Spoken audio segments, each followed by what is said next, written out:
HCA president Arshad Ayub తీరుపై మండిపడ్డారు association members. Save Hyderabad cricket association పేరుతో ఉద్యమిస్తామని అంటున్నారు. బోర్డును ప్రక్షాళన చేయాలని డిమాండ్ చేశారు. అక్రమంగా తమను అసోసియేషన్ నుంచి తొలగించారని ఆరోపించారు. ఏ ఈసీ మీటింగ్ పెట్టి తమను తొలగించారో చెప్పాలని అన్నారు. అర్షద్ అయూబ్ నిధుల్ని పక్కదారి పట్టిస్తున్నారని ఆరోపించారు HCA మెంబర్స్. ఒక్క లెటర్ కూడా 20 ఇయర్స్లో హైదరాబాద్ క్రికెట్ అసోసియేషన్ తరఫు నుంచి ఏ ఇన్స్టిట్యూషన్ కూడా వెళ్ళలేదు రిక్రూట్మెంట్ చేయండి అని. ఒక్క నాట్ ఈవెన్ వన్ ఇన్స్టెన్స్ ఎవరు కూడా ఇన్స్టిట్యూషన్కి వెళ్ళి ఇన్స్టిట్యూషనల్ హెడ్ని చైర్మన్ ఆఫ్ బ్యాంక్స్ని కానీ లేకపోతే ఇన్కమ్ ట్యాక్స్ని ఎక్కడో వెళ్ళి వాళ్ళని అడిగి మా పాలసీస్ ఇంతమంది cricket is a religion in our country, ఇంతమంది ఆడుతున్నారు, మీరు ఎంప్లాయ్మెంట్ ప్రొవైడ్ చేస్తే మాకు బెనిఫిషియల్ ఉంటుందని చెప్పిన దాని లేదు. సో ఆడకుండా చేస్తున్నాడు.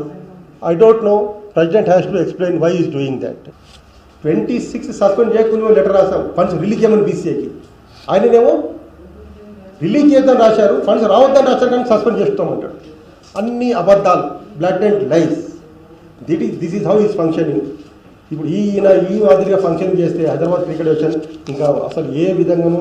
నేను ఖబర్దార్ చెప్తా ఉన్నాను, అర్షద్ అయూబ్ కమిటీ తప్పకుండా ఎదుర్కొంటాము. నేను ఇంతకుముందు కూడా విజ్ఞప్తి చేశాను. మన లెటర్ పాయింట్ మీద రాష్ట్ర ముఖ్యమంత్రి, తెలంగాణ ముఖ్యమంత్రి చీఫ్ ప్యాటర్న్గా ఉన్నారు, ఆయన తండ్రి కూడా ప్యాటర్న్గా ఉన్నాడు. దయచేసి మీరు చూడండి, ఈ విధంగా కుట్రలు పంటా ఉన్నారు.